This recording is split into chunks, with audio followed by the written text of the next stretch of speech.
Mas o senhor fez bem o superficial, se o senhor puder. Porque nós aqui não sabemos nada.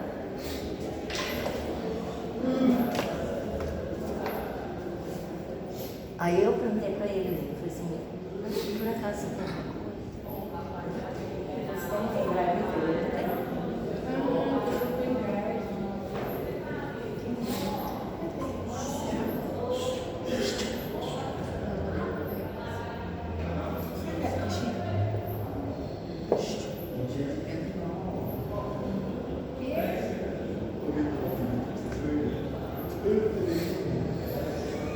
O doutor papai tem uma alergia. Falaram pra gente lá em casa, pra ele pegar a Clara.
Aqui não é conectado. Hã? Aqui não tem fio. Tem. Tá atrás da mochila.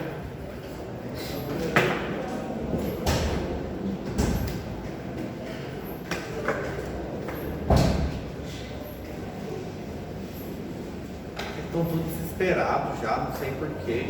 O senhor vai fazer uma revisão com nós, doutor? Revisão do quê? Ah, pré-prova. Vocês já sabem tudo. Pode fazer Porque semana que vem é a última semana de conteúdo, né? Aí já começa a prova. É, que rápido. Aí você, um must, né? Nem tivemos aula, credo. Pois é, também acho. 28.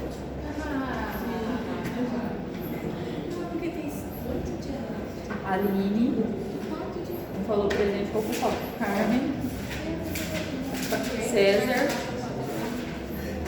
Christian falou presente com o Giovanni, Presente. José, Leonardo, Núbia, Verônica, Mica, olha, Joyce. Mas as material dela caiu. Doutor, A Força, eu acho que ela vai chegar. Posso colocar pra gente? Porque as coisas dela tá aqui. Ah, ela vai sim. Não pode colocar foto para irmã. Ó, se ela não tiver aqui, eu vou colocar presente. Não. Ela ora por nós. Eu não vou dizer, não. Ela ora por nós, ela reza.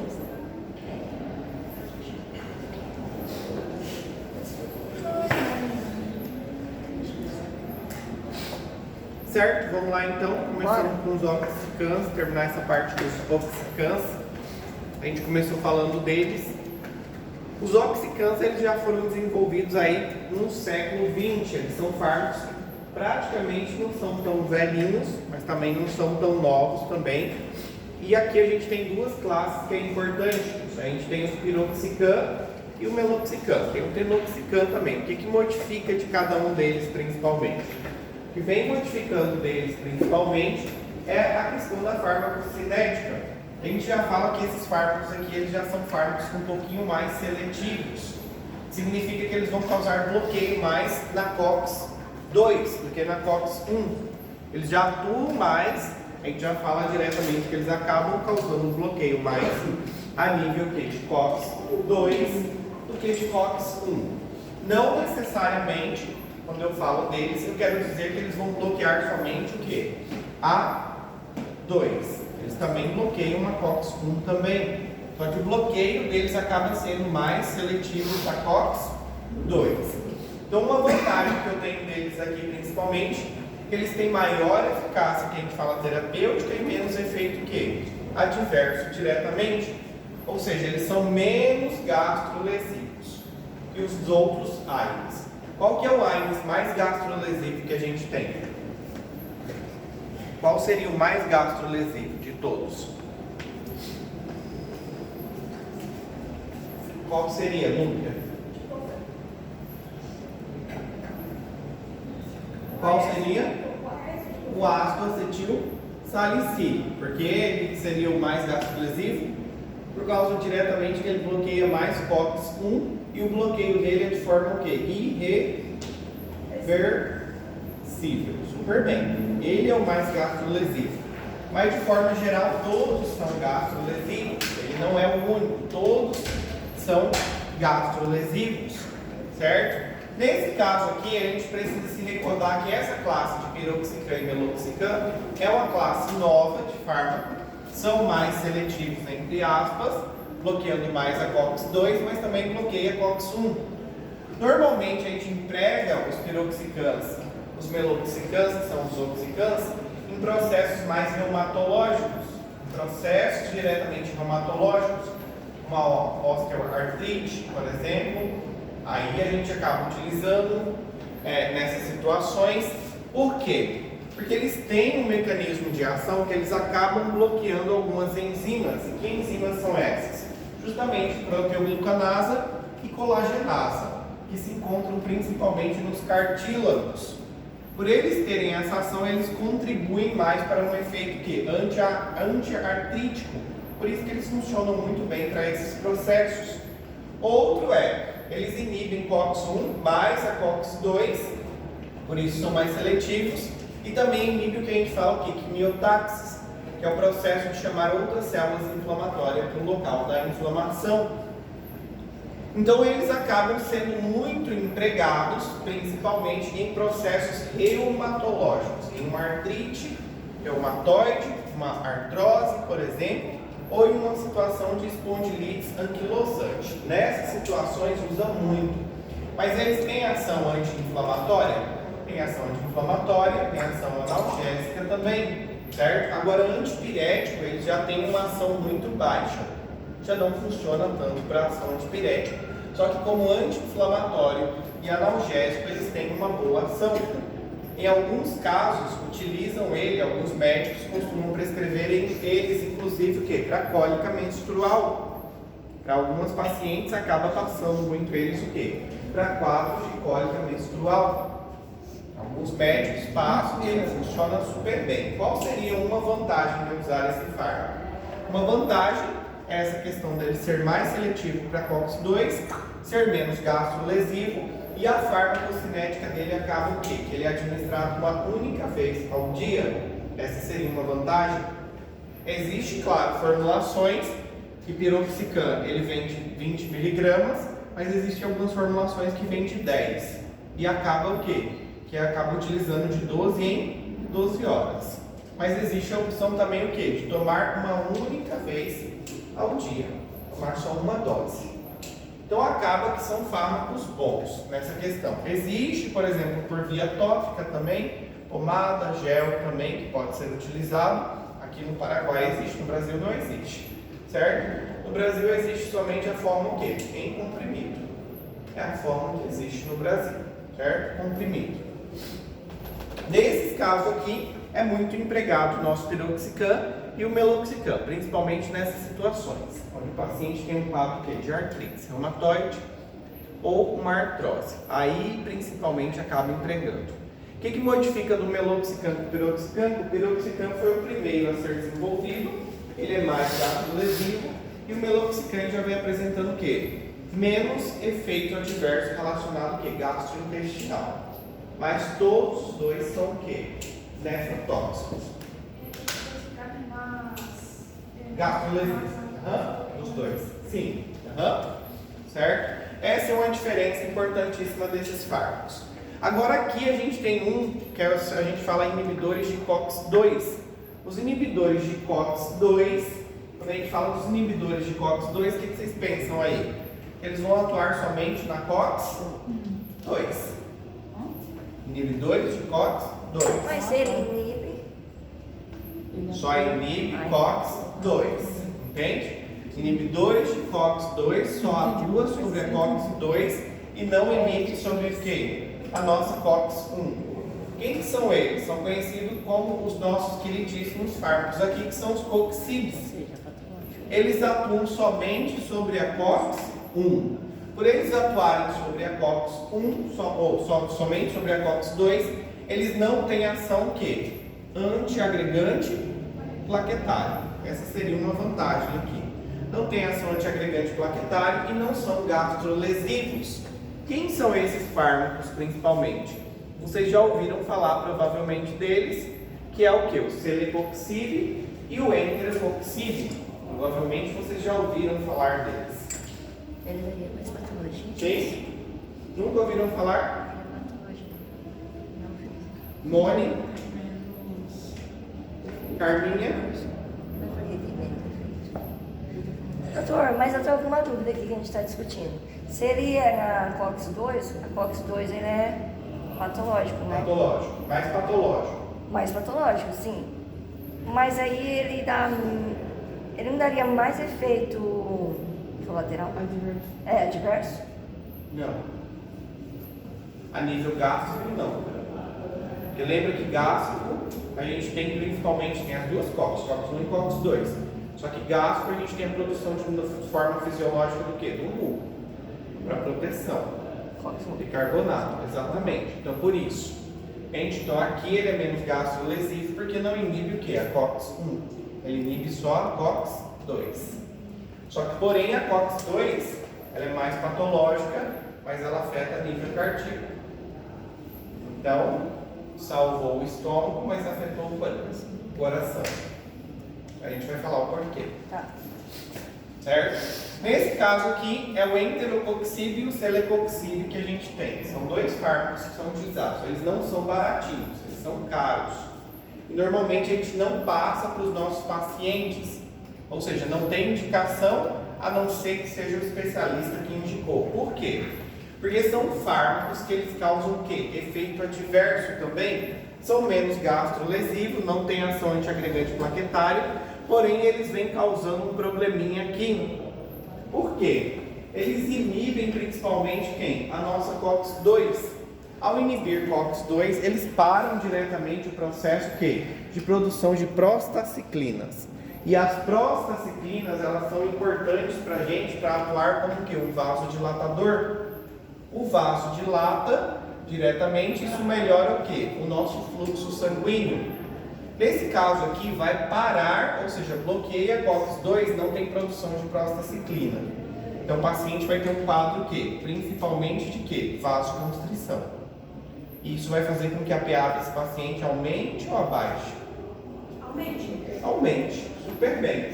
Então aqui já seria um contra que eu tenho diretamente da utilização desse fármaco. Paciente que tem problema ou risco de hipertensão ou PA não controlada, é um paciente que provavelmente a PA dele vai o quê?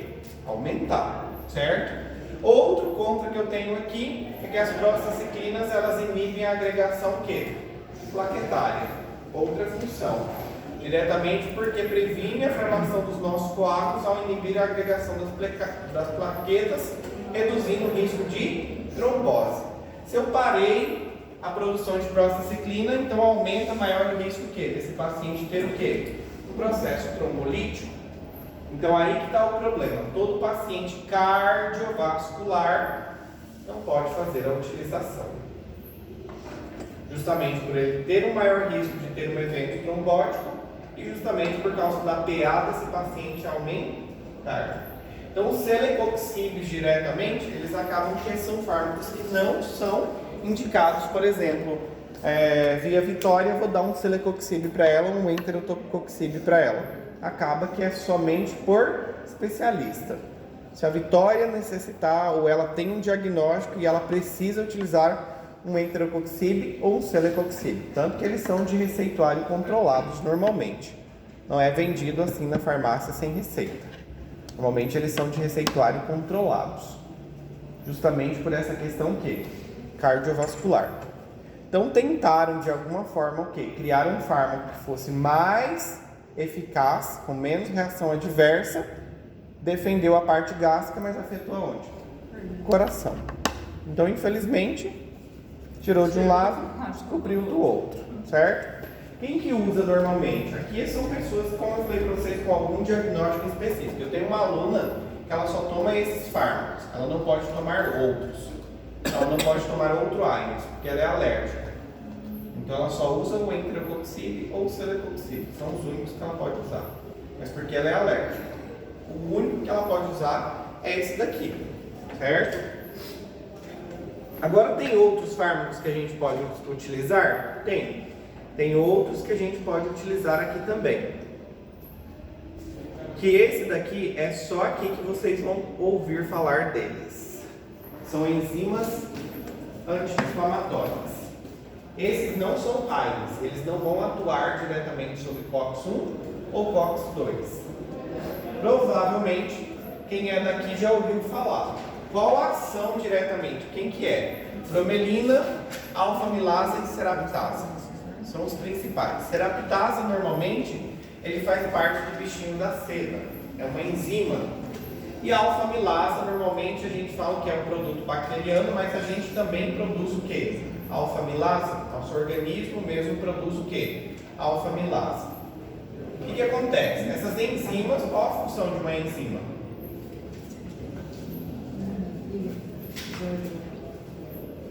Qual a função da enzima? Acelerar ou promover o quê? Uma quebra, certo?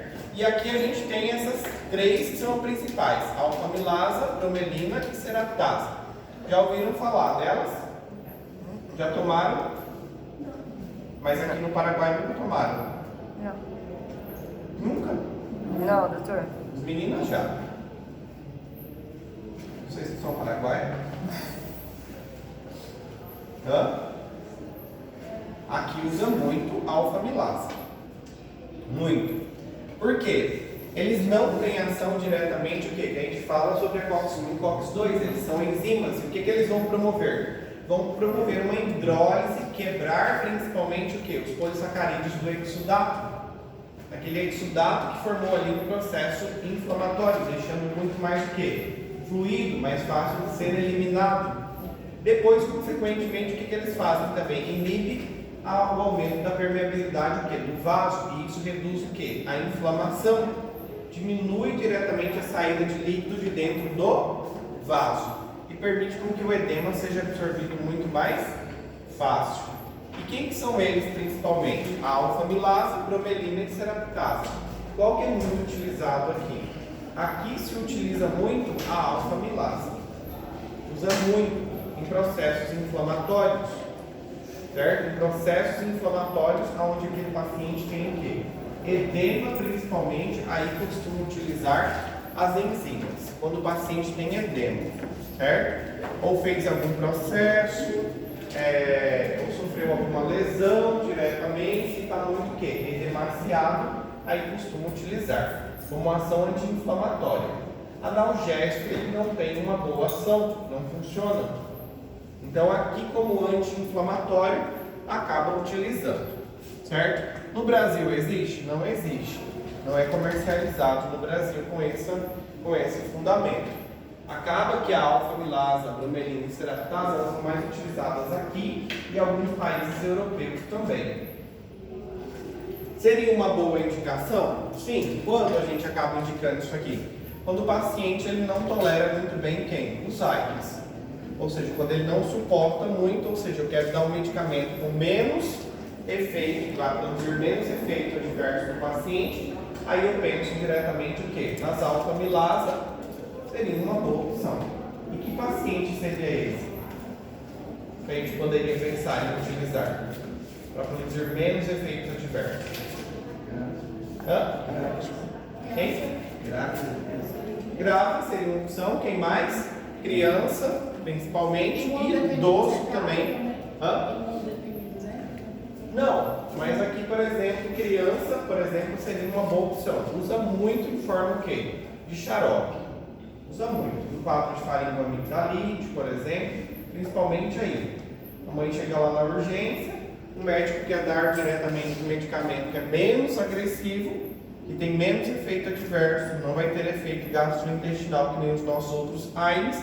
A gente pensa diretamente em quem? Em alfa-amilase. Doutor, mas nesse caso é só para quem é alérgico a AINES ou não? Não, qualquer pessoa você pode utilizar. Tá. E Só só tem que- aqui, né? No Paraguai. No Brasil Aqui. não tem esse, né? Não. Não. O que acontece é o seguinte: você pode usar em quadro, por exemplo, de laringites, sem problemas, no seu paciente, faringoamigdalite. Só que aqui o mecanismo de ação dele não é o mesmo de um AINES. Ele vai agir diretamente o quê? Reduzindo o edema no local. Reduz a inflamação, mas relacionado à potência é menos potente que os nossos AINES. Entende? Tem algumas pessoas que elas falam diretamente o quê? Que se sentem bem ao utilizar esses medicamentos. Então é uma opção para você dar para o seu paciente. Não é que você precisa ou você vai indicar, entende? Mas, por exemplo, eu tenho uma criança que já está muito debilitada, está com processo inflamatório, e eu não quero o quê? Usar tanto fármaco nela, ou seja, muitos fármacos nele, eu posso pensar em uma opção que tem menos o quê? Efeito adverso. Aí eu posso dar quem? Uma alfa-amilase, que aqui usa muito, os médicos costumam associar ela com um antibiótico. Usa muito. Se não usássemos aqui a alfa-amilase, qual seria a opção em um quadro de faringoamigdalite? Qual seria o AINES que a gente poderia utilizar? Em criança. Pensamos aí numa criança. Criança está com faringo ibuprofeno. Muito bem. Se não fosse uma alfa-amilase, a gente usar o quê? Ibuprofeno. Super bem. Ibuprofeno seria a opção. E se não utilizássemos ibuprofeno, a gente poderia usar o quê? Alfa-amilase de xaropinho. Agora, e adulto? Adulto a gente tem opção em comprimido. Ela vem o quê? 3.000 unidades de comprimidinho. Vem marcando em unidades. Um comprimidinho a cada o quê? 8 horas. Só que aqui é uma enzima anti-inflamatória. Não vai ajudar na dor, não tem nada a ver com a dor aqui. Aqui o principal processo dela é reduzir o quê? O edema, o inchaço. Mas se o mecanismo de ação dessas enzimas seria Quebrar mais esses carboidratos, essas coisas? polissacarídeos do exudato ali. Isso. E reduzir a saída de líquido para fora do vaso. Essa é a principal função deles. Então, por isso que o efeito anti-inflamatório deles te fala que não é o quê? Um dos melhores. Algumas pessoas relatam, sim, que é super bem.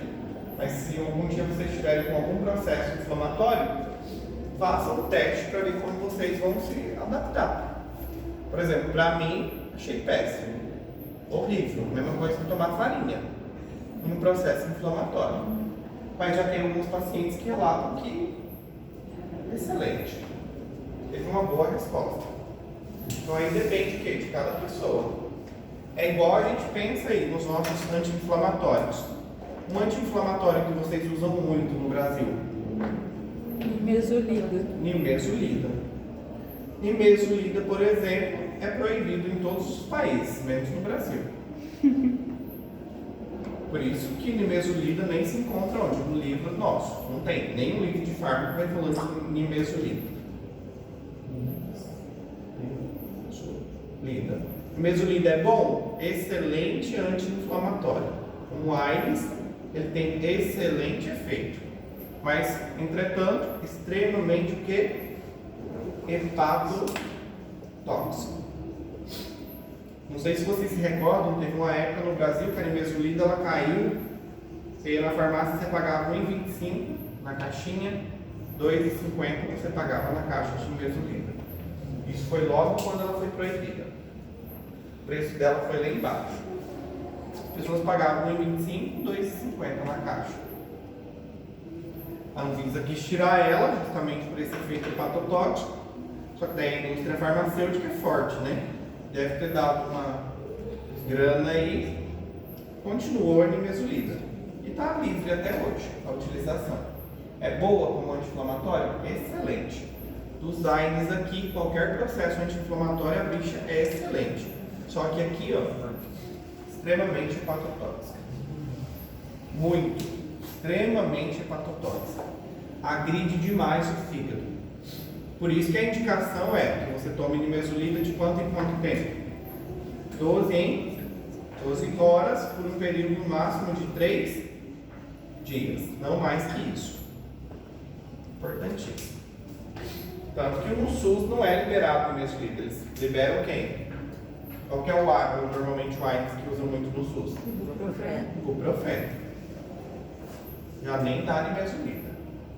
Nimesulida é pessoal, particular. Usa muito nimesulida em processo que odontológico também. Aí acaba utilizando também. Muito boa. Certo? Então, nessa questão das nossas enzimas, a gente fala que elas são uma alternativa, se o paciente é alérgico aos Zymes, por exemplo, ou se você quer que o paciente tenha menos efeitos adversos, aí você pensa em quem? Nas nossas enzimas anti-inflamatórias. Alfamilase, bromelina e seraptase. Essa seria uma opção, certo? Agora a gente vai entrar em uma classe onde a gente fala de alguns que são extremamente o quê?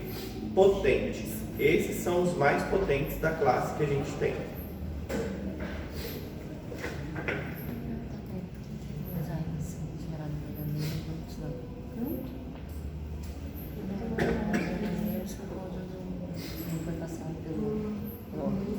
Todos os terços.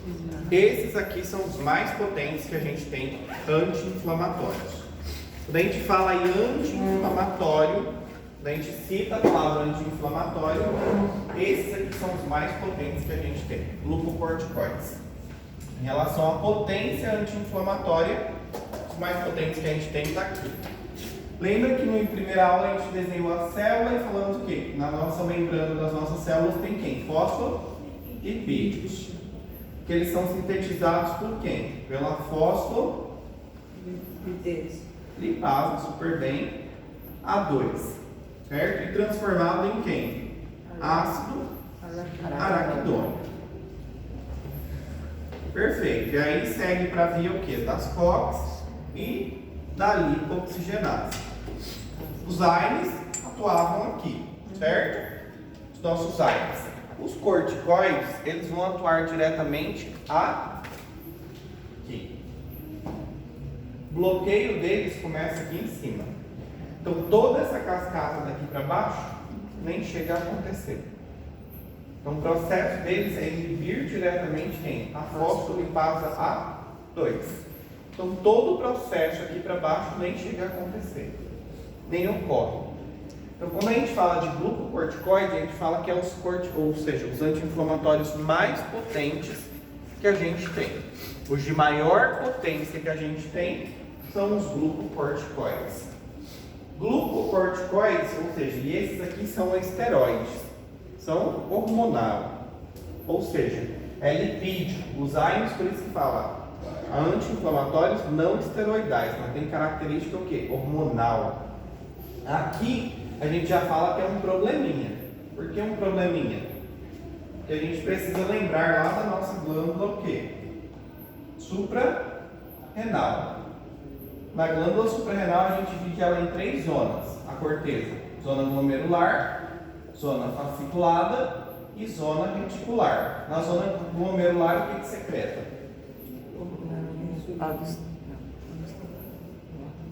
Glomerular secreta o quê? Aldosterona, super bem. Qual a função da aldosterona? Reter água e sódio, super bem, certo? Regula a nossa o quê? Pressão arterial. A zona fasciculada, cortisol, muito bem.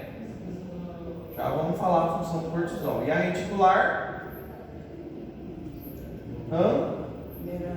Andrógenos, certo? Hormônios de característica sexual. E a médula aqui secreta o quê? Catecolaminas, super bem. As catecolaminas, certo? Importante pra gente a suprarrenal, será? Importantíssima. Secreta as catecolaminas, sistema nervoso o quê?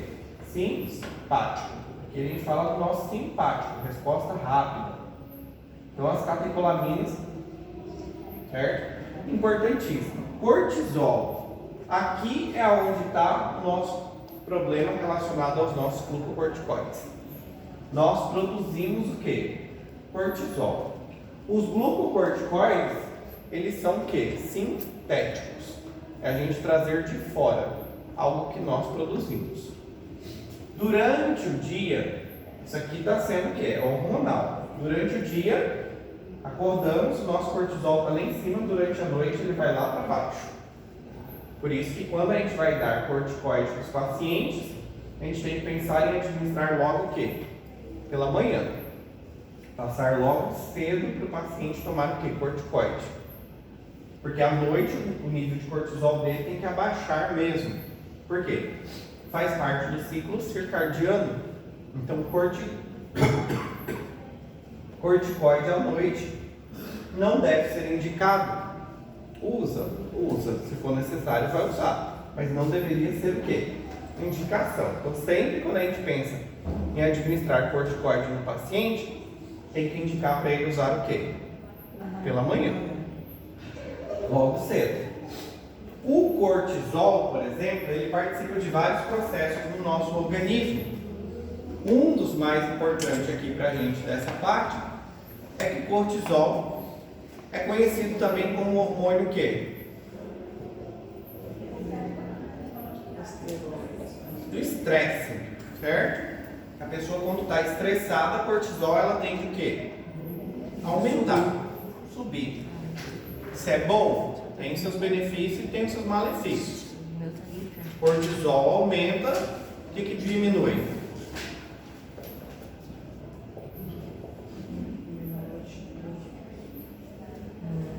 Quem que vai reduzir? Imunidade. Muito bem. Cortisol aumenta, a imunidade diminui. Por que diminui a nossa imunidade? Porque ele regula diretamente os processos inflamatórios dentro do nosso organismo. Essa é uma função. Então, por exemplo, quando uma pessoa ela recebeu um trauma, sofreu um acidente, nesse mesmo momento que ela recebeu esse trauma, esse estresse, que a gente fala aí que seria um estresse de forma o quê? Física, começa na circulação o quê? Maior liberação de cortisol. Por que aumenta o cortisol? Um é pela necessidade do corpo, que ela não participa só em processos inflamatórios, na gluconeogênese também. Mas aumenta o cortisol, porque se ela sofreu um trauma, precisa regular o quê? Essa resposta inflamatória. Senão vai ser uma resposta muito o quê? Exagerada. Todo que é exagero no nosso corpo causa o quê? Dano. Imagina se a Carminha e o Christian têm um relacionamento tóxico. Como é que vai ser? Será que eles vão viver bem? Não. Vão discutir todo o tempo, vai ter o quê? Um dano toda hora. Certo? Então tudo que é em excesso muitas vezes o quê? Causa o quê? Um dano. E tudo que é em falta também causa o quê? Dano também.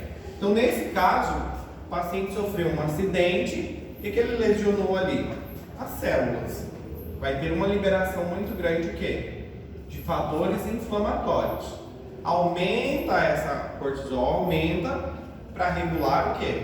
Essa resposta inflamatória. Então, suponhamos, a pessoa sofreu um acidente, teve uma torção no pé, o que vai acontecer ali? Vai inchar? Vai. Vai ter um processo de dor? Vai. Mas esse processo normalmente é o quê? Regulado. Ela vai sentir dor, vai inflamar, vai ficar bem inchado, só que isso o quê? É regulado, não é desordenado. Por quê? O cortisol controlou esse processo. Mesmo que em uma quantidade menor, ele regula o quê? A inflamação. Senão a resposta seria o quê? Extremamente exagerada. E se não houvesse esse processo de regulação, a gente já teria todos sido o quê? De alta celestial. Todo mundo morria. Certo? Então o cortisol tem essa parte importante pra gente. Regula nesse estresse físico e no emocional também ele participa. Um exemplo clássico aí. Pessoas, quando vocês estão na época de prova, vocês ficam mais felizes, né? Claro. Hã? Adivinhou? A gente não dorme, não come. O emocional de vocês está como? Afetado. Super Como é que vai estar mal. o cortisol de vocês? Lá em cima, E a imunidade? lá embaixo. Por isso que vocês ficam doentes muito mais fácil, porque o cortisol ele acaba suprimindo o quê? As nossas células imunológicas, o processo inflamatório. Então a imunidade acaba o quê? Abaixando. Vocês ficam doentes muito mais fácil, certo? Então o cortisol ele tem lá as suas funções, ele tem as suas vantagens, mas ele também o quê? Causa muito dano o quê? No nosso organismo, no nosso corpo. Certo? E o que a gente vai fazer agora? Estamos falando de uma parte onde a gente vai trazer um fármaco sintético e começar a introduzir no nosso corpo, de fora. Que daí são o quê? Os corticoides. Quem são eles principalmente? A gente tem alguns aqui que são muito famosinhos, que vocês já ouviram falar provavelmente. Quem desses aí vocês conhecem? Prednisona,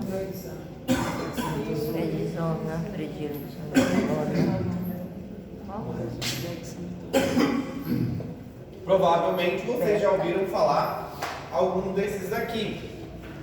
Hidrocortisona, prednisona, prednisolona, metilprednisona, dexa, betametasona, triancinolona. Todos são o quê? Famosíssimos. Quem é desses aqui que vocês conhecem muito? Já ouviram falar? o Dex Dexa, famosíssimo. Das mais famosas. e o prednisol. Prednisolona, essa classe aqui também famosíssima, certo? E a hidro também, um dos mais famosos. Só que a hidro é mais utilizada dentro da onde? Hospital. Intra-hospitalar, por isso que é mais famosa aí dentro de forma o quê? Intra-hospitalar. A beta também é conhecida. Onde que a beta normalmente é conhecida? Em formulações o quê? Cremes, super bem, tópicas, certo? Tópicas e também de forma o quê? IM, intramuscular. A famosa beta 30. Todo mundo toma, volta e meia. Bumbumzinho. Certo? Então aqui, todos esses aqui são corticoides. O que diferencia de cada um deles? A potência. Quando a gente fala de potência aqui, a gente fala que a hidrocortisona ela é potência 1 para 1. 1 para 1 com quem? Com o cortisol que eu vou produzir. Então eu dar hidrocortisona para o meu paciente é a mesma potência que do cortisol que eu produzo. A potência aí seria igual, 1 para 1. Agora aqui, esses aqui já tendem a variar a potência, de 5 a 7 para 1 do cortisol que eu produzo. Então quem é mais forte aí? 5 a 7. Muito mais forte que o cortisol que eu vou produzir. Agora aqui, a gente já fala diretamente que é o quê? De 30 a 40. Comparado. Quem que é potentíssimo aí? Dexametasona e betametasona. Extremamente o quê? São os corticoides mais potentes que eu tenho e que podem ter uma duração aí no meu organismo de até 56 horas. Duram bastante tempo.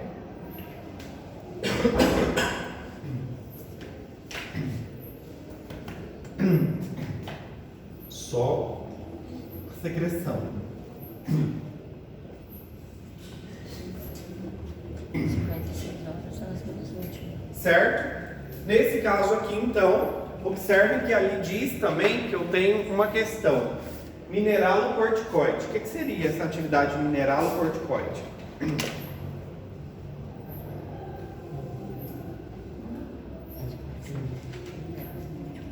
Quando a gente fala atividade mineralocorticoide, observe que aqui vem falando que a hidrocortisona tem, mas esses aqui também tem, certo? Não tem. Prednisona também tem. Tem? Também tem. É por causa da aldosterona?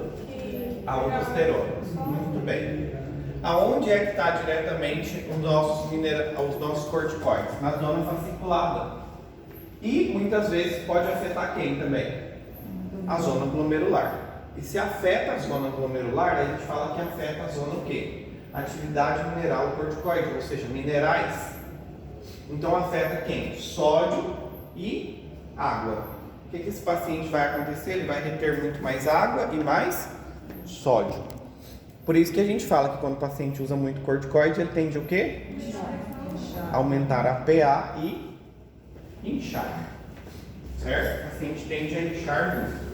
Isso é um detalhe importantíssimo, que a gente deve levar em consideração. E esses aqui, eles têm atividade também mineral corticoide. Não tão intensa, mas também possuem. Certo? Dexa e beta-aminotransona possuem também. Se você utilizar muito, também vai acontecer o mesmo processo. Certo? Os nossos corticoides, com a utilização com o tempo, o maior problema é que eles são bons, são maravilhosos e toda pessoa gosta de tomar um corticoide de volta e meia. E a pessoa que toma muito corticoide, ela pode ter essa característica. A face o quê? De lua cheia, cara de lua cheia, giba de búfalo, que é justamente aqui, forma uma giba, tá? Aqui diretamente no próximo à nuca, porque começa a depositar gordura nessa região, e a gente fala giba de búfalo, e aqui, que foi que vocês estão rindo? O paciente começa a ter uma obesidade de forma o quê?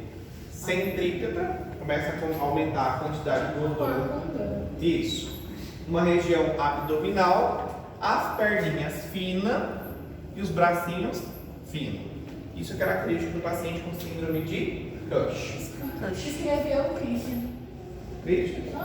Igualzinho a Christian, igualzinho. Vai estar metendo cheio já. Igualzinho você. Viram? Provavelmente vocês já viram ou se recordam de alguém com essa característica. Doutor, como que se escreve Cush? Síndrome de Cush, que o senhor falou? Cush. Cush. Obrigada, doutor.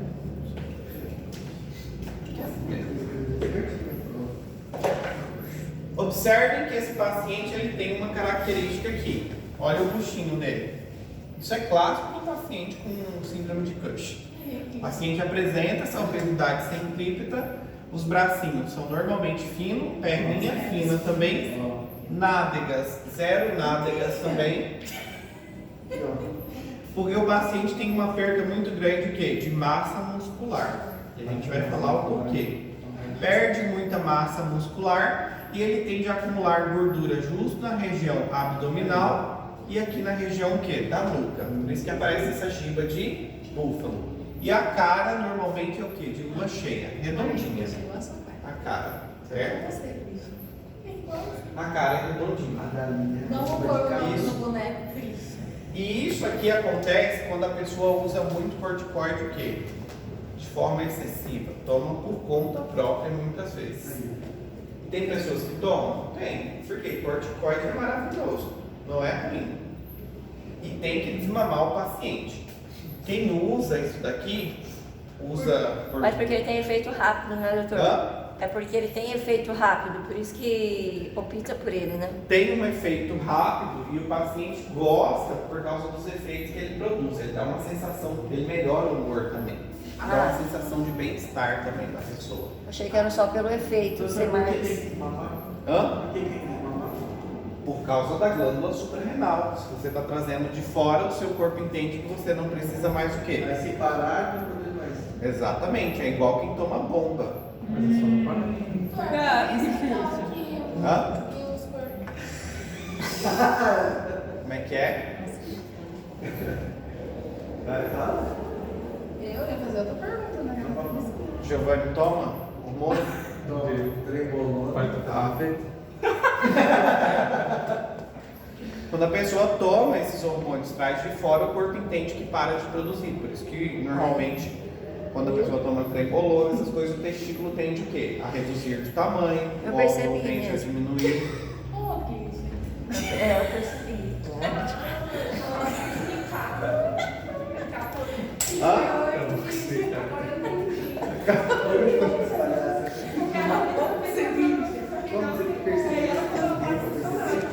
É, trazendo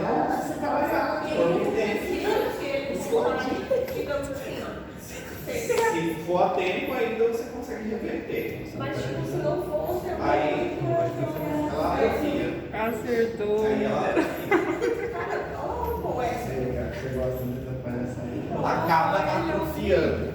O que acontece? Sempre que o paciente ele não sobrevive sem a glândula suprarrenal. Ninguém sobrevive. No máximo aí, 14 dias empurrando, a pessoa consegue sobreviver. Agora, fora isso, se a glândula suprarrenal parou de funcionar, alta celestial, se não repor os hormônios aqui, que são importantíssimos pra gente. Importantíssimos. Importantíssimos pra gente se a gente não fizer o quê? A reposição, certo? Importantíssimo. E aí a gente fala o quê? Isso aqui é hormônio. Mexeu com hormônio é um problema. Por isso que a gente vê pessoas que elas tomam hormônio, trebolona ou fazem a utilização, o testículo ele tende a atrofiar, diminui o órgão normalmente, tem uma diminuição. Por quê? O corpo entende que se você traz de fora, eu não preciso o quê? Produzir. Então para a produção. O que vai acontecer? Vai atrofiar com o tempo. Tem uma atrofia. Se continuar esse processo, vai chegar uma época que a glândula entende que ela vai atrofiar completamente e não vai funcionar mais. Por isso que eles param. Hã? É por isso que eles param a função renal? Para o quê? A função renal? Como assim? Vai por a bombinha de hormônio. Os hormônios. Os que- hormônios. É por esse motivo que eles causam a falência renal? Sim, também. Um dos motivos. Isso aí contribui. Certo? O maior problema de quem usa muito no caso, por exemplo, nessa questão de bomba e tudo mais, sobrecarrega o fígado. O paciente tem maior probabilidade de desenvolver um câncer hepático. Eu tive um colega que ele faleceu, 19 anos, câncer. Faleceu de câncer hepático. Justamente uso de bomba. Usou. Cada vez mais hoje em dia uso. Hã? Cada vez mais eu estou usando. Cada vez mais a pessoa vai usando. Ele queria ficar bombadão e ele conseguiu. Fica nessa que pra ficar grande é só tomar. Sim. Mas esquece que tem alimentação. E Parte de coisa. ele trabalhava, a gente tinha acho que 2 pacientes que fizeram, né, a biópsia e comprovou que era por bomba. Aí teve um que ele ainda dialisou pouco tempo, ele usou menos de um mês e ele conseguiu reverter, né? Tipo, a Sim. diálise, como se tivesse dado um sustinho no rim e voltou a produzir. Sim. Mas os outros não. Aí- Morreu, faleceu? Não, estão dialisando. Ah, estão dialisando. Mas foi por bomba. Por bomba. Utilização de bomba. Sim. Acontece muito, né? Lamentavelmente, aqui por ser mais barato, mais fácil o acesso, as pessoas elas utilizam muito e usam sem recomendação. A única recomendação que elas têm é: você está tomando? Vou tomar também. Então, muito melhor, certo? E aí vai utilizando. O Sr. José usa, aí o Sr. José fala para mim que é bom, aí eu falo assim: então eu vou tomar também. Vou e tomo também, certo? Que é bom para um, pode não ser para outro. Exatamente, certo? E quando a gente pensa em hormônio, qualquer hormônio que você trouxer de fora, você está mexendo com todo o eixo hipófise e hipotálamo no seu corpo. Então você vai mexer com outro hormônio. É sempre assim, os nossos hormônios, um regula o outro. Um acaba regulando o outro. Quando sai fora do eixo, aí começa diretamente o quê? A manifestar os sintomas. E o nosso corpo sempre entende o quê? Se está trazendo de fora, não precisa o quê? Produzir. Doutor, na menopausa, isso daí desregula ou. Desregula. Desregula. Totalmente. Sim. Agora um exemplo clássico. O que é a preocupação?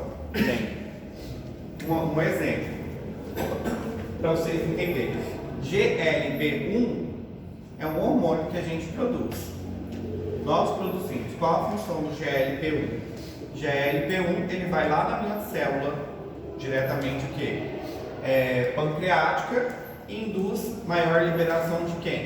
De insulina, de acordo com a necessidade do meu corpo, e reduz a liberação de glucagon. A função do glucagon é o quê? Sintetizar mais glicose. Então ele reduz. Isso aqui, normalmente, o GLP-1 é o que dá, muitas vezes, o quê? Saciedade para o meu corpo também. Eu acabei de comer, de me alimentar, aumenta o quê? GLP-1. E o GLP-1 faz o quê? Libera mais insulina e reduz o glucagon. A preocupação é que isso aqui é um hormônio que eu estou produzindo. Hoje a gente já tem os análogos de GLP-1. Que quem que é? É os monjados da vida. Os monjados. O que a gente está fazendo então? Injetando diretamente o que? GLP-1. O que vai acontecer? Meu corpo vai entender que não precisa mais o que? Produzir. E da mesma forma, o que eu estou fazendo? Estou mais carregando o que? Mais GLP-1. Estou trazendo. O que eu estou fazendo com o meu pâncreas? Colocando ele para fazer o quê? Trabalhar muito mais. Estou fazendo com que minhas células façam o quê? Produza muito mais o quê? Insulina. Do nada eu vou interromper esse processo. Vai ser normal para as minhas células aqui? Usou 6 meses aí. O que você fez aqui? Seu corpo não estava adaptado. Rapidamente vai ter uma resposta também. Preocupação disso daí? Tem a questão que a pessoa aumenta de peso novamente, mas tem a opção também da pessoa se tornar o quê? Diabético. Exatamente. Isso é só Tipo 2 aí, né? Tipo 2. Doutor, mas e quando fala, tipo assim, um exemplo de reposição hormonal? Vou dar um exemplo tipo, do meu esposo, que ele fez, a testosterona estava baixa, a médica indicou para repor. Aí o corpo entende como uma, tipo, como é que eu posso falar? Sim, mas é um complemento, um exemplo? Sim. Aí nesse ele não caso tá faltando. continua, aí tipo, continua funcionando normal. Porque o que está vindo é só um complemento do que está Que alguma produzindo. coisa está produzindo, ou seja, tem alguma coisa está fazendo com que ele tenha um déficit. Então ele está trazendo de fora para repor. Está sendo necessário aí. Entende? Aí ele está repondo, não tem problema. Agora não é a mesma coisa, você já tem uma carga e eu trago de fora. Aí meu corpo entende, não precisa mais o quê? Produzir. Só era deixar produzindo depois que repõe. Por isso que a mulher, quando a mulher ela usa muito, o que a gente observa? A mulher ela usa bomba, o que a gente observa que ela modifica? a voz. A voz é uma delas que modifica. A voz passa a ser o quê? Muito mais grossa. E o que? O clítoris também da mulher ele tende a aumentar de tamanho. Fica muito mais o quê? Proeminente, maior. Até mesmo o quê? O andado da mulher acaba modificando, passando o quê? Você observa algumas na academia, elas têm um andado o quê? Mais Baixo. masculino. Porque fora isso cresce muito o quê? Pelo também. Ou seja, ela começa a apresentar mais signos o quê? Masculinos também. A voz muito mais grossa. E isso justamente o quê? Porque ela está trazendo hormônio de fora. E a carga o quê? Muito alta também, principalmente hormônio de característica o quê? Masculino. A preocupação dos nossos hormônios é essa. E aqui, voltando para os nossos corticoides, quando a gente vai aqui, a gente pensa em quem? Processo inflamatório. Vamos pensar no processo inflamatório, no nosso cortisol. Cortisol é importantíssimo aqui porque reduz a inflamação. Os mais potentes que a gente tem nessa questão é diretamente os corticoides. Nessa parte aqui, quando a gente fala, observem aqui, que quando é que o meu corpo ele começa a produzir? Por exemplo, quando eu tenho, por exemplo, aqui. Em que situações o meu corpo ele começa a secretar mais cortisol? Quando, por exemplo, estresse psicológico, esforço físico, aumenta o quê? Secreção de cortisol. Modula. Hipertermia, começa a secretar muito mais o quê? Cortisol. Tem uma queima. Hipoglicemia, se o seu corpo detectou que está diretamente o quê? Baixou a glicemia, vai secreta mais cortisol. Exposição ao frio, detecta o quê? Libera mais cortisol. Queimaduras, mais cortisol. Radiação, mais cortisol. Hipotensor, libera mais cortisol. Baixou o volume, mais cortisol libera.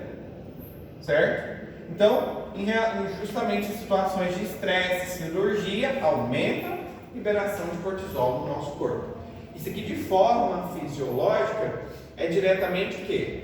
Tem uma sobrecarga diretamente o quê? De glucose, ou seja, de cortisol. dependendo da situação. O paciente acidentou, sofreu um trauma ali, perdeu muito sangue, ele tem o quê? Hipovolemia. O que o seu corpo entende? Começa a liberar muito mais o quê? Cortisol, na intenção de reter o quê? Muito mais o quê? Sódio e água. Precisa aumentar o volume para onde? Para o coração. Água, líquido para o coração. Então aumenta quem? Cortisol. Então o problema é que isso aqui são situações o quê? Que o nosso corpo pode passar que vai aumentar cortisol. Mas aqui a gente fala de uma situação onde, por exemplo, eu vou trazer corticoide de forma excessiva para o meu organismo. O que isso vai acontecer? O que isso vai acarretar, por exemplo? Expansão de volume plasmático é um deles. Vai aumentar muito mais a retenção de sódio e perda de potássio. O que vai acontecer? A pessoa vai o quê? Edema. O PA dessa pessoa vai ser normal? O que vai acontecer com a PA? Subir. Perfeito. Glicose dessa pessoa. Situações de hipoglicemia aumentam o quê? Cortisol. Então, se você traz cortisol de forma excessiva de fora, o que vai acontecer com a glicemia? Aumenta ou diminui? Aumenta. Muito bem. Reduz a massa conjuntival e muscular. Por isso que as perninhas ficam mais finas e os bracinhos mais finos. Reduz a massa o quê? Muscular diretamente. Certo? O efeito mais maravilhoso que a gente espera diretamente aqui, inibir o que? A resposta inflamatória. Mas aí eu pergunto, paciente diabético pode usar corticoide? Pode. Usar corticoide já é diabético? Não, Depende. porque já tem um aumento por conta da sangue. Muito bem. Olha o que vai acontecer com esse paciente diabético. Olha o que vai acontecer com o paciente hipertenso. Mas tem situação que pode, professor. Aí é só quando a gente consegue controlar, Joyce. Aí a gente usa. Mas, por exemplo, você está ali, o seu paciente na sua UBS e ele fala que ele é diabético e você manda ele para casa com corticoide. O que vai acontecer amanhã? Ele vai acordar com a glicemia dele em 300. Agora, por exemplo, você está com um paciente complicado, internado. Ali você está avaliando. Então é necessário usar um corticoide? Você vai usar, mas você está controlando o quê? Glicemia dele. É o risco-benefício. Risco-benefício, exatamente. Não é que a gente não vai chegar a utilizar nesses pacientes. Mas se eu tenho um paciente ali na unidade de saúde, ele é hipertenso e eu mando ele com corticoide para casa. Dona Maria, a senhora vai tomar dexametasona de 12 em 12 horas, 4 miligramas. O PA dela vai lá em cima. No outro dia ela vai estar lá na urgência com a PA dela o quê? Altíssima. Por quê? O doutor fulano de tal passou o quê? Corticoide. Ou glicemia vai estar onde dela? Lá em cima. Então nesses pacientes a gente tem que tomar cuidado. Uma interfere a outra. Exato. Nesses pacientes a gente tem que tomar o quê? Um pouquinho de cuidado. Principalmente nesses pacientes a gente tem que tomar cuidado. Certo? Precaução. Agora, claro, vai chegar algum momento que vocês vão ter que usar. Mas esse paciente você está o quê? Monitorando ele, cuidando. Mas daí se o paciente tiver, se no momento da consulta eu fizer a HGT, não tiver alto, ele fazer uso de medicação em casa, não posso prescrever, eu só posso prescrever para paciente hospitalizado? É o ideal. É chuva? Não sabia que hoje ia chover. A subir, né? Não sabia não. Mais frio, será? É, mais frio. Frio não.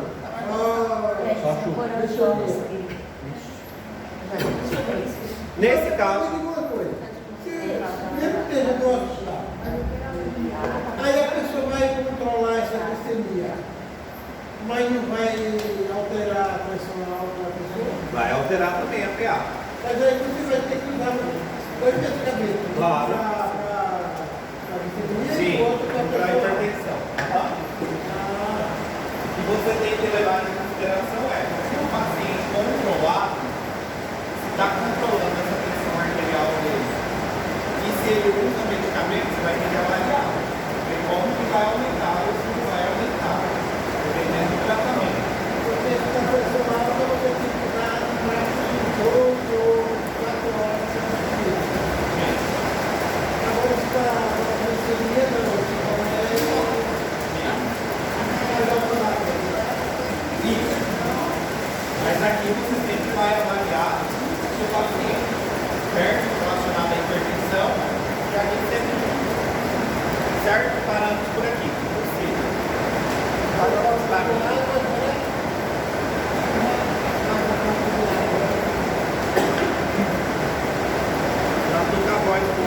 evitar. Doutor, na próxima quinta, o senhor vai dar um repasse para Posso, tá?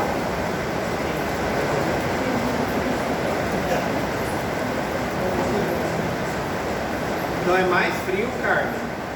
Não, eu não vejo na previsão, mas aqui choveu e esfriou.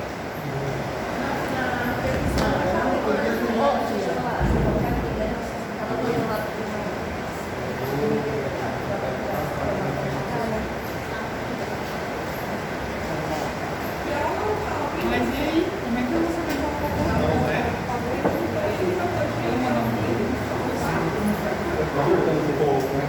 Vai tirar o carro do estacionamento? Obrigado. Bom almoço pra vocês. Obrigada. Eu vou ao médico. Vai lá. Tá? Vou levar lá, né? Você usa corticoide, Christian? Por quê? Viciada no corticoide, doutor. Faz uma dexazinha, não toma uma dexazinha e toma, doutor. Viciadão. É ela que tá com retenção aqui na barriga. Você que tá com retenção. Então vocês vão entregar, vocês entregam. Vou colocar uma nova comprovante, né? Mas que horas vai vir? Tá 20 horas, eu não sei. Guarde pra mim na sua mochila. Ô, deixa eu te contar uma das do mercado. O professor tá acreditando, doutor. Mas você toma mesmo. Peraí, porque deixa eu um dia- colocar. Não tomo nem coca, doutor. Mas é uma vergonha, bicho. Coca, o máximo de pirona. Você melhorou, chefinha? Meu doutor me receitou e foi bom. Pode entregar. Quem que receitou pra você? É o senhor? Ah,